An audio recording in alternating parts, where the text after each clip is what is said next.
Yo, it's AB. Welcome to Yo, It's the Kids. Got the homie Tye Henney here, repping CT, Connecticut, one of the illest artists in the game right now. You already know what we're going to get into. Going to talk about the latest album with him and Sholey. Also, his 1207 album, Deluxe Edition, which is crazy. Going to talk about sneakers and fashion as well. So what's good, Tye? What's going on, my boy? Man, everything's going good, man. You got a lot of dope stuff going on right now, man. Like I mentioned, the Did by 5 a.m. album, you and Sholey, man. Yeah. I love the sounds of the album, man. You know, talk about how that feels, man, having that project out and getting a lot of great feedback from it.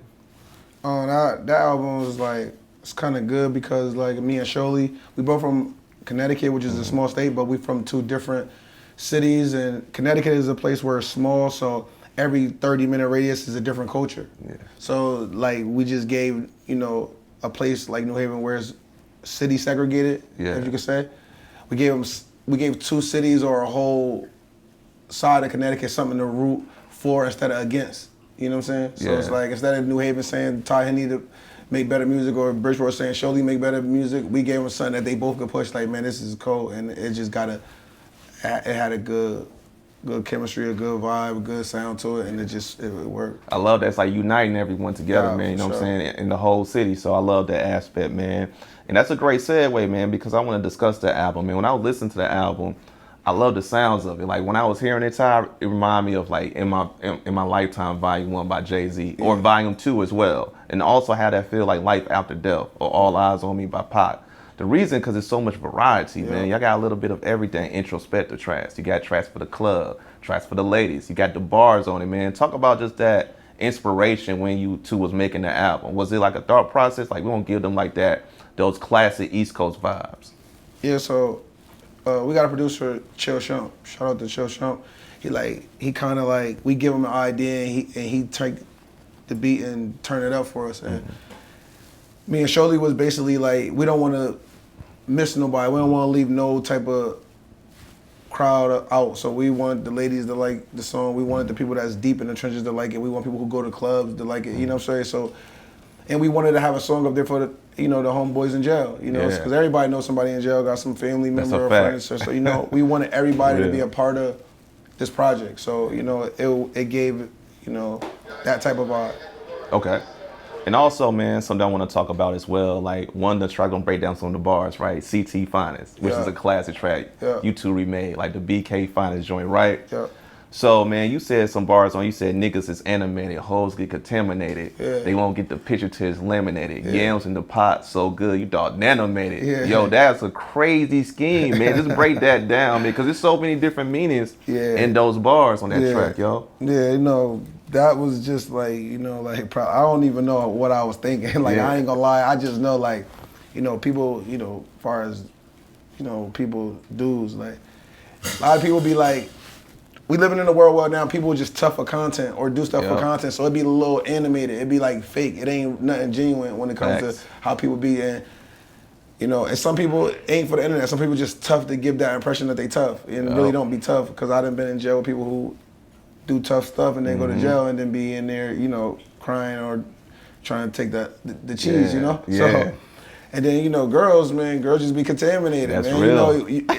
Not even just body wise, just what's in their brain, like mentally, dog. Yeah, mentally, girls just be contaminated because it's like you live in a world where you could buy a girl loyalty. Yep. You know what I'm saying? If there's a lot of things you could do to a girl when you got money, so they just contaminated, like you know what I'm saying. So, and then people don't get the picture to his laminated. Basically, like people don't get the picture to his packaged, like it's already there, like you know what I'm saying, it's already put together for you. That's real. And then it's like once a picture laminated, it's too late. You can't mess it up. You know what I'm saying? That's facts. And then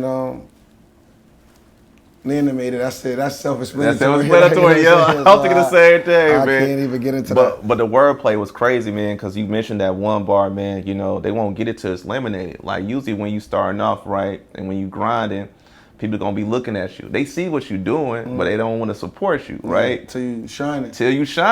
Right? Then they like, oh, yo, I was with you from the beginning. Like, nah, you wasn't. You know what I'm saying? So when I was hearing that, man, I actually hit the rewind button multiple times, dog. And that's a dope track, man. You and Sholey got so much chemistry on that joint, man.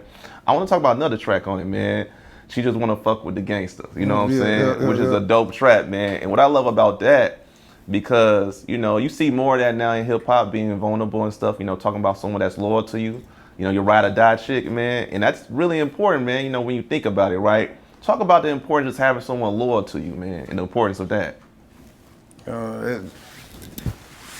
Oh, man. So it's like having somebody loyal to you can go a long way, because we living in a time where, like I said, you go buy people loyalty. Yep. You know what I'm saying? Like, people not even moving off loyalty no more. They moving off benefits. You know what I'm saying? So it's like, to have somebody who really genuinely loyal to you, that's worth more money than any money somebody can give you, because like, it's like, let's just say if you didn't like me and you was rich, right? You know, and you say, yo, I got a $400,000 bounty on him.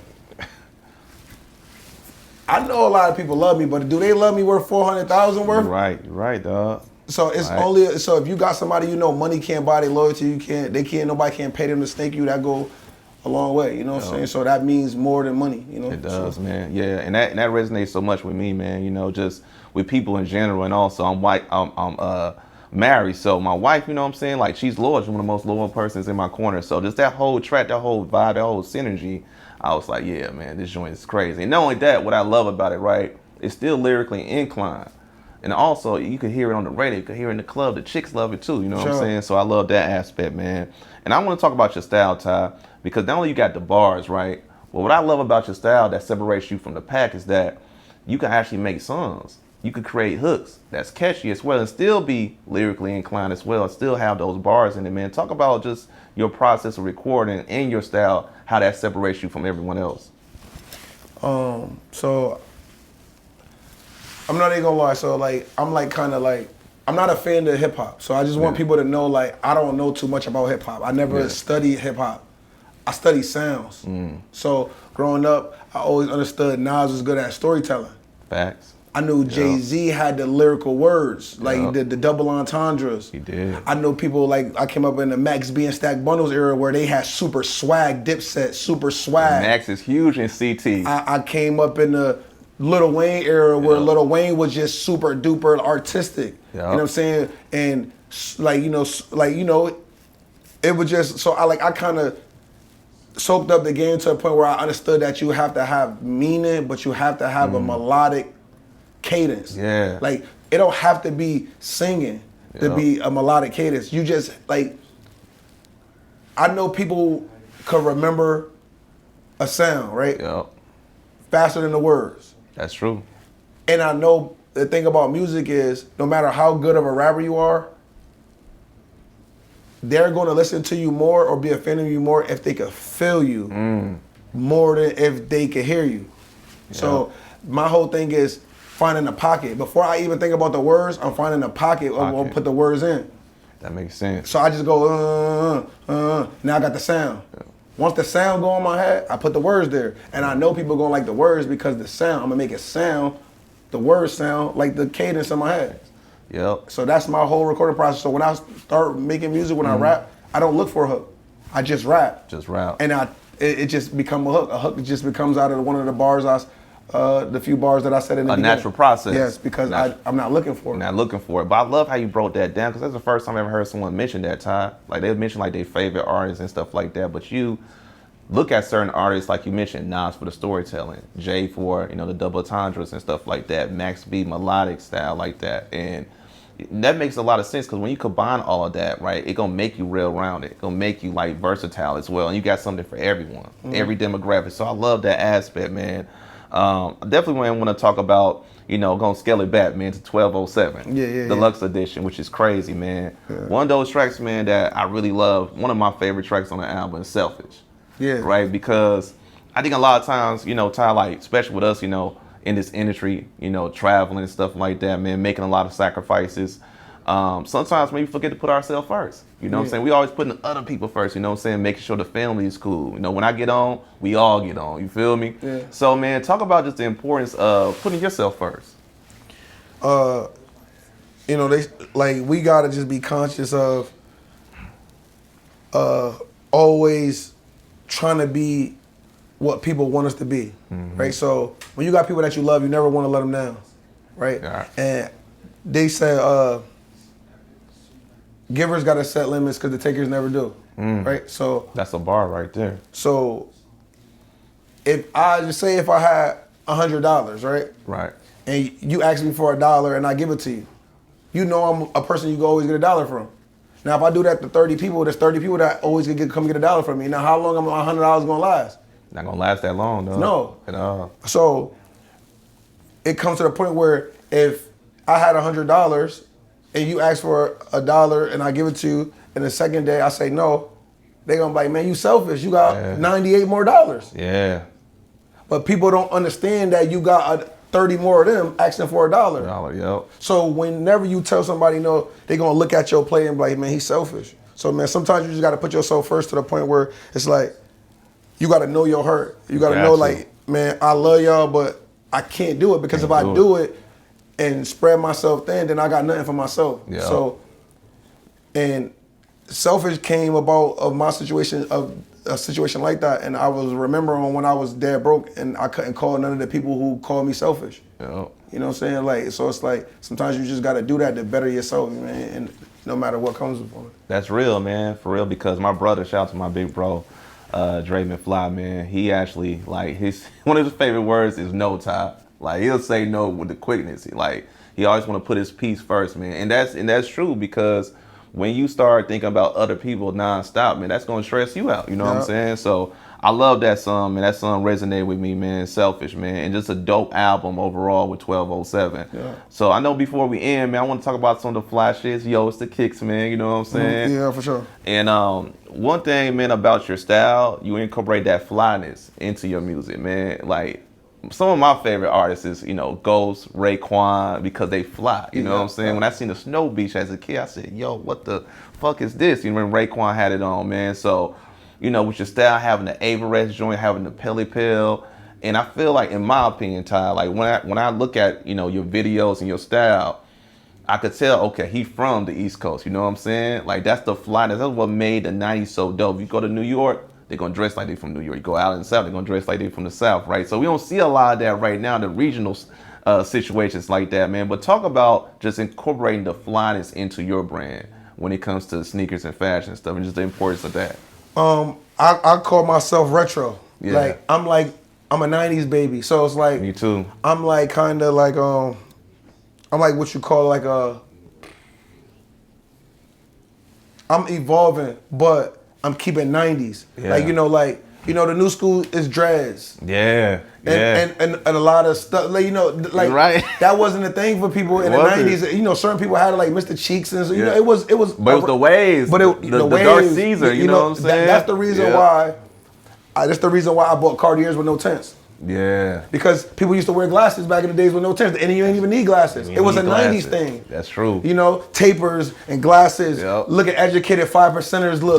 Real talk. So real shit. So it's just like, I'm super 90s. So when my granny, rest in peace, my granny, she used to always say, "You 90s fine." So when I was younger, I didn't understand that. I think she was saying that because I was born in the 90s. But when I got older, a lot of people was like, "Yo, you look like you from the 90s. From the like 90s, you look like you got that 90s aura to you." And then that's what I want to keep. So don't get me wrong, I be into different fashion, but I always try to keep my 90s look, because 90s was a golden era. Golden era, dog, in everything, not only just in the music, right, but like we was talking about in sneakers and fashion. It was so original, so creative. Everyone had their own style, but now in this era of social media, you don't know what style they on. You could look because it's so universal now because of the internet that you could see somebody and not know where they from.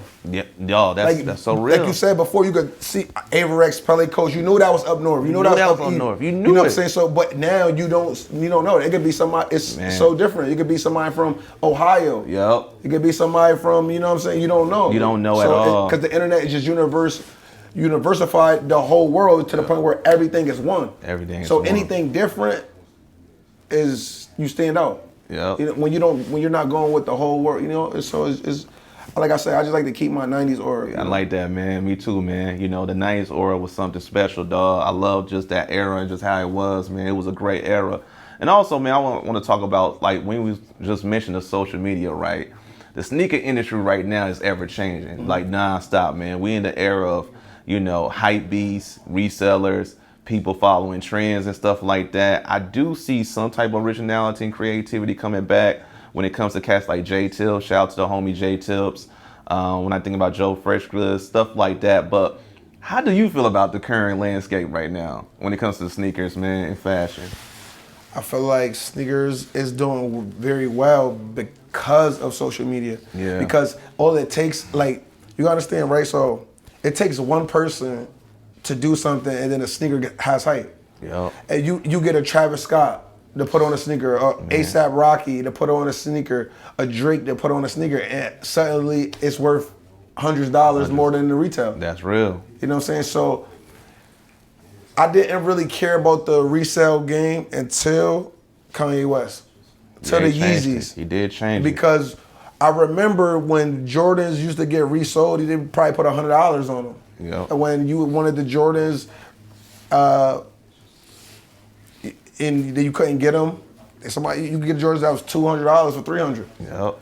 Once the Kanye sneakers came out, the Yeezys, changed the game. It was sneakers that was retail for $180. Yo. Going for $500. That's a good point. That's when people started realizing you could do it with Jordans. Yep. And it was like, yo, hey, I didn't agree, but I'm like, it keep everybody from looking the same because everybody not gonna spend $500 on a pair of Jordans, Yep. $600 on a pair of Jordans, $500 on a pair of Yeezys. Yep. So it gives a grade. It does. You know what I'm saying? It's status quo. Yeah. No, I agree with you. That's a good point, Ty, when you mentioned that, when how Ye just changed the game. Which I didn't even think about that, man, because when he first signed that deal with Nike, when those first joints dropped, they were so limited when they were released. They wasn't a GR release. Nope. So you had to get them on resale, and the price Thousands. went up. Thousands. And that would separate people because it's like, yo, you're not going to spend, the average person not going to spend it on that. They want to. They don't have it like that, right? So when you rock them, you're like, hold on now, dog. It's only certain people that had them in different regions and stuff like that. So you're right. And I start seeing like a chain reaction when it comes to Jordans. And you start seeing the ones. Yep. You know, I remember the Shattered Backboards, they dropped, resale went crazy. But Ye was a big part of that, man. Because I remember the Red Octobers. They're not going to say it. They're not going to say it, though. They're not going to say it, but he changed the game, Kanye West changed the sneaker game. He changed it, man. That's a good point with that. If you had to list your top 5 sneakers of all time, Ty, what would it be? All time? Yeah.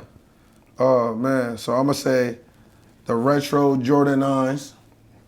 Crazy. The white, black with the little red. I love those. Yeah, I got a pair of those joints. I'll say the Brad 4s. That's my second favorite Jordan. Second favorite shoe of all time. I'll say the Concord 11s. Classics. Because I'm a Jordan head. I mean, I am too, dog. I am too. Let me see. The new metallic 5s that just came out. That was like those won me over. Yo. And like I don't know how, but that was one of the illest ones though. Yeah. Like for real. Like those 5s was crazy. Yeah, they won me over. And I like ones, but I can't go with ones. It's just me. I just can't. I like them, but I just can't go with one. I say I have to say probably the Taxi 12s. The Taxis. That's, you know what, I had those when I was younger, man. My dad bought me those joints, bro, and I feel like the flyest nigga at school, dog. Like the Taxis is a classic sneaker, classic colorway too, dog. Just the model was just crazy, man. Now that's an ill top 5 right there, dog. Yeah. So if you had to pick one sneaker, Ty, that's equivalent of your music style, that represents your music style, what would it be? Easy. The metallic 5s that just came out. The one with the white shoestrings. The reason why I say that because it got so much fashion and so much swag without nothing. It does. It's just like you could just look at it and tell it's a good sneaker. Like you could just look at me and just tell I'm a good rapper or I'm good at something. That's fact. You know what I'm saying? You don't gotta say nothing. I don't need a bunch of colors. It's just like I just like the way like what it is. Like what it just looks the way it is. If you had nothing else with it, it still's a good sneaker. No matter what you put on with it. You know what I like about that sneaker that you just mentioned, man? It's well-rounded, just like your music. A lot of variety. When you think about the 5s, you can rock them with shorts. You can rock them with jeans. Like they look perfect with jeans. I mean, you can rock them with some fly shit. You can rock it with some casual shit. You know what I'm saying? And that's the same thing with your music, man. You know what I'm saying? You got the hooks. You got the tracks for the ladies. You got the tracks for the streets. You got the introspective as well. You know what I'm saying? And it's original. It's creative, dog. And like you mentioned, that 90s vibe that you grew up in, right? when you think about that sneaker, it was ahead of its damn time. Like if someone was to say, hey, here is the 5s, and it was just made last year, you'd be like, yo, this shit is fly. Yeah, exactly. And just think about it, that shit was made in the, 90, I think? Something like that. In the 90s, if I'm not mistaken. So, and it's still relevant. It's still the test of time, just like your music is right now, man. So that's a great selection right there, man. So we're going to conclude the episode of Yo, It's the Kicks with my man Tye Henney. Before we end, but Tye, man, let them know where they can reach you out, man, on social media. Man, you can reach me on Facebook, Instagram, YouTube, Twitter, or X, whatever you like to call it. Tye Henney, TyeHenney. Same on all platforms. And if you got TikTok, man, go to my TikTok, Tye Henney 5. Ain't no Tye Henney regular like my other social medias because my son made a TikTok and used my name and got it banned. So shout out to little Tye is, but yeah, that's where you can find me at, man. And also, Tye, before we go, man, is there any new projects that you work on that you want to let the people know, or you want to keep it a secret or anything like that, man? Man, I'm working on the Deluxe of the Dead by 5 A.M. Me and Shirley. It's just called the Deluxe. Yeah. And I got the tape dropping in a couple weeks, probably the next month and a half, the Dogger. So, you know, a lot of dope stuff coming up, man. And also the Homie Mingle will perform in Nashville at the Brooklyn Bowl on June 13th. So check that out. You know what I'm saying? It's going to be dope. It's going to be a classic show. So, man, thank you for coming on the show, Tye, man. I really appreciate it, man. I appreciate it, man. You know, Yo, It's the Kicks. So, you know, whenever you in town, dog, gotta do it again. You know what I'm saying, man? For sure, dog. For sure, definitely gonna check you, man. So, shout out everyone. Make sure you follow at Yo, It's the Kicks at Grails Inc. on YouTube. And stay in tune for the latest episodes, man. So, peace, love, and live life.